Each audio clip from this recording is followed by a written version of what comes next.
Hello again, I am Blunty. Are you excited about Starfield? I sure am. I'm trying desperately to keep my hype under control right now, but as evidenced by the number of videos I've made about it over the last week and probably several more this week, I've got some ideas. So like and subscribe if you want to hear more about what I have to say about Starfield.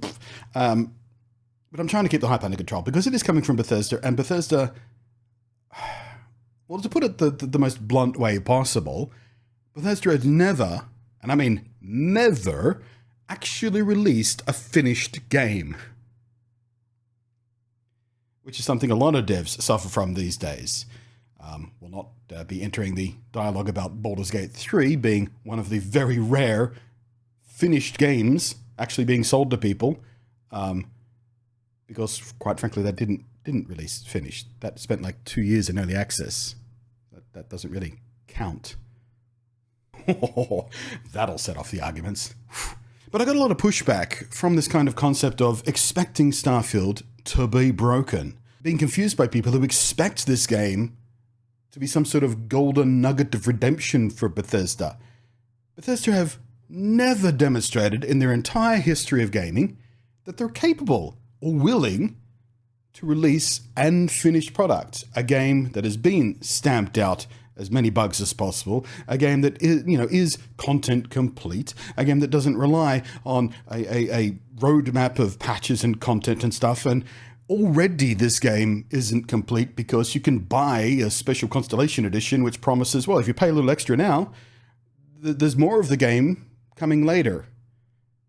And yes, I know it's DLC and stuff, but that's not DLC they've prepared. Oh, this game is so successful, people want more. Let's make some DLC for it and give the people more of the game they love. No, this is the planned DLC from way back in development. This is, we're going to make this much game, and then to make more money later, we're going to make extra game over here at the same time, but we're not going to give this bit of the game to them at launch. No, we're going to sell them this bit of the game later. That's the dividing line here. There is a vast difference, philosophically, I suppose, between planning DLC packs and just making more game for a game that people have already demonstrated they loved. But anyway, let's drill down into this. And instead of using my own video comments, I came across a Reddit post this morning when I was glancing through the Starfield subreddit, because it's about now I start keeping an eye on, what the community are feeling about the game, so I can sort of, harvest ideas sometimes for videos, but also it kind of guides sort of where I'm going to target whatever I talk about, because I'll see what the general attitude is, so I know I'm sort of in the ballpark of the kind of things people want to be talking about, It's called research. So, this Reddit topic starts off, why do we expect Starfield to be different than Fallout 4 or Fallout 76? Which is basically what I said in the other video about the modding stuff. It's silly to not. I think Starfield is going to be a half-made game that will somehow have predatory monetization practices in it. I want to have hope, but when I look at Bethesda's behavior over the past 10 years, longer than that, I have my doubts. Now, that's a little provocative. I don't think Starfield is likely to have the predatory monetization that 76 did because, well, it's not a live service game and it's single player. People are still very pissy about Fallout 76, how it delivered, the state of what it was when it launched, the canvas bag. And, they're promising, before launch they promised there won't be any pay-to-win mechanics, blah, blah, blah.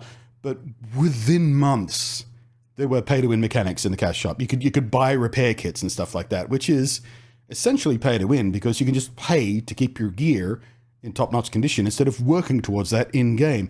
And I don't want to hear any arguments about it. It is pay-to-win. That helmet back there has sat on my shelf since Fallout 76 launched, 4 years ago now? That helmet gets referred to as the Helm of Buyer's Remorse. It stays on my shelf because I like the T-51 helmet. It's a cool-ass design. Predates Bethesda, by the way.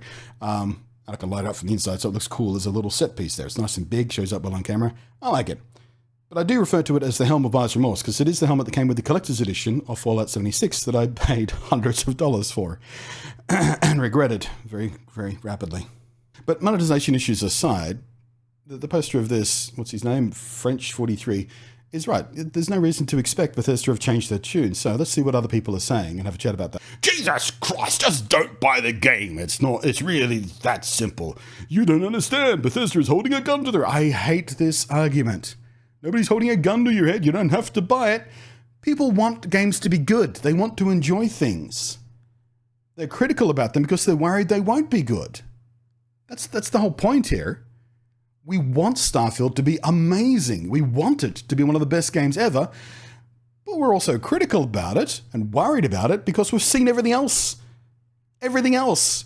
Bethesda have done over their entire history of never ever releasing a completed game. It's always been buggy. And instead of fixing it themselves, they've always relied on the community to do free work to fix the game and keep the game alive with mods. I don't think I've ever played a Bethesda game where I haven't had to get into an INI file, manually edit it to change something to make the game work properly, to turn off mouse acceleration, for example, in Fallout 4, or what was the other thing I had to do? The field of view. There was no field of view slider in the game when it launched. I had to manually edit that into the INI file. That's ridiculous! What a massive oversight! And every Bethesda game has been like that. So to imagine that Starfield is going to be flawless, to give Bethesda any benefit of the doubt at all, is foolishness. Utter foolishness. Anyone who's standing for this game before it even launches is a clown. It's an entire little tiny car full of clowns. They are a circus tent full of tiny cars, each of which are full of clowns. So if you're saying, well, geez, I'm a little bit worried this game is going to follow in the footsteps of everything they've ever done before, and you come in and go, well, just don't buy it then. You've kind of missed the point. Because the team making Starfield did not make 76. I hate this argument. Yeah, it was a different subgroup within Bethesda who did the bulk of the work on 76 once it spun off from the Fallout 4 project. But they're still reporting to the same people. Todd Howard is still making calls.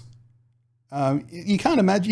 You can't pretend that it was an entirely different developer studio, disconnected from the, corporate machine that is Bethesda driving the wheels of the whole thing. That's false. That's stupid. Pokemon do a similar thing. They have two internal teams. They're not completely separate internal teams. Some people sort of float between the two, and Monster Hunter is the same sort of thing. They have their mobile team and their main team. The community calls them that. They're not called that internally.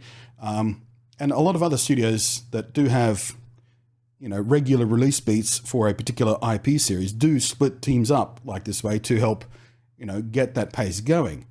And it's meaningless to suggest that because Team A made this and Team B did this, they're not reporting to the same corporate structure, making decisions and calls about what happens. Foolish. And because the gaming community massively exaggerates how bad Fallout 4 is. That is true. Fallout 4 is definitely one of those love it or hate it type of games, and it does get a lot of hate for various reasons, but I'll see if I can remember to link this in there down below.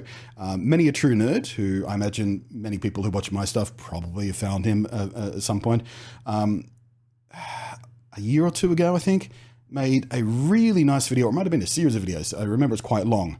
I think it was a series. But just breaking down in excruciating detail all the ways that Fallout 4 is better than you remember it being, or better than you thought it was, or he titled the video something like that.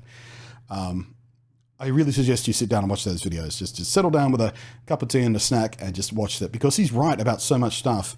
And it's stuff that I didn't notice when I was playing it. That I went, oh yeah, that's why I enjoyed that so much, because they thought about it in this way, and they, all that. He broke it all down. It was a really good video series. And he's made a couple of videos about other games, including, I think he did one on New Vegas in a similar vein and things like that. But yeah, his Fallout 4 one is really pertinent to this kind of conversation, to get an idea of, whether or not you liked Fallout 4. It wasn't just slapped together.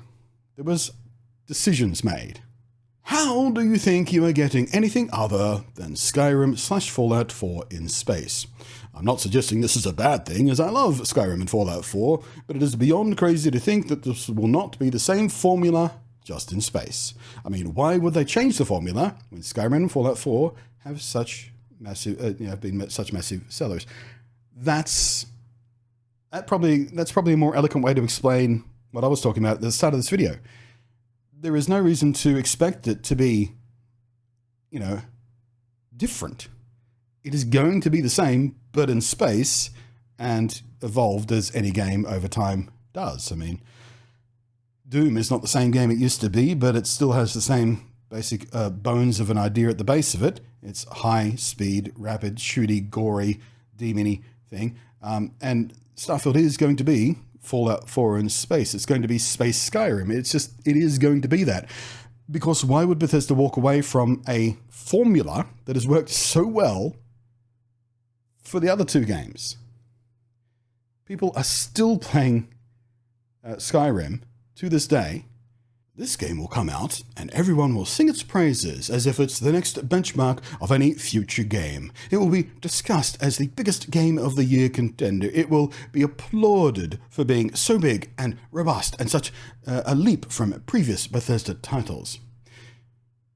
And then after about 3 weeks, people will start to mention the repetition, the reused assets in a procedural generated landscape. They'll complain about the overall emptiness and lack of creative questing, item balances. There's not much to do after the first 100 hours. They'll complain about Bethesda quickly fixing the one exploit players found, but then still hasn't done anything about the random bug. Bethesda will make an apology statement and push out a patch. Some players will love it and some will hate it, and at some point it doesn't matter whether or not the game is good or bad. All that matters is how cool you look saying it's good or bad. You generally get more upvotes when you complain about the game. That will mean the game is bad regardless of actual quality. If articles showcase all the negatives of the game, get more clicks than positive articles, the game will be bad. He's not wrong. Very, very cynical, but correct. And finally, one more beautifully cynical comment.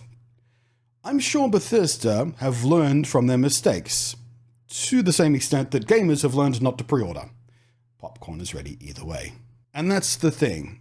For years now, certain pockets of the gamer, communities and whatnot, have screamed about never pre-ordering. Don't pre-order. You're sending the wrong message. You're giving them the money before they've demonstrated the product is any good. And in theory, that's completely fine. That makes sense. Don't pre-order. Never, ever pre-order. Do not ever pre-order. But guess what? People don't care. People don't listen. People pre-order for all kinds of reasons. Maybe they've got the money now and they might, they're worried about spending it on other stuff. So they do, for the money, I'll buy the game and then it's ready. I tend to pre-order games. Even with that sitting there, I still pre-order games because for me, as a creator, it's very, very handy to pre-order games. Sometimes you get early access, which is good for us. Sometimes you get bonus options, which is who cares about the suits. I think the new Spider-Man game, you get a few suits and a couple of early upgrades or something. I had that with the other Spider-Man games. They're kind of meaningless and who cares? But mostly it's about pre-install. If I pre-order a game, 90% of the time I get to pre-install. So it's ready to go on day one when I'm ready. And I hate doing it. Like, that thing stares at the back of my head all day, every day. I know I shouldn't pre-order because of the message it sends to the developers, the publishers specifically, but people don't care. Since day one, Starfield has been at the top of the list of best-selling games on Steam. Last I checked, which was a couple of days ago, it's still sitting at number 3, even with Baldur's Gate 3 sitting out there. The other bestsellers are, some free-to-play games with heavy monetization, like CSGO and that kind of crap. So they don't really count. The top wish list, it's been at the top or near the top, within the top 3 of best-selling games, and it's not even out yet. And that's just on Steam. Never mind how many people have clicked that little pre-install nub on the Xbox dashboard, which is not a real pre-install. It just installs a little program that sits there waiting to trigger the install if you leave your Xbox in that low power, not quite off mode. And I don't think we have any way of tracking how many people have done that for the Game Pass thing, or indeed, just purchasing outright. So, yeah, the don't pre-order thing, you can stop saying it. It doesn't change anybody's mind, ever. Even those of us who know better. And quite frankly, I'm sick of seeing it. It's pointless to scream it. It's just, you're silly. It's like walking past a smoker in the street. Do you know that damages your lungs? Yeah, I do. Thing is, don't really care. I don't smoke anymore. It's been many years since I did smoke, but I always freaking hated that. Random people walk by you on the street and make that comment, or, your friends will say it. Well, smoking's bad for you. Yes, I know. It's on the packet and everything. It's not the problem here.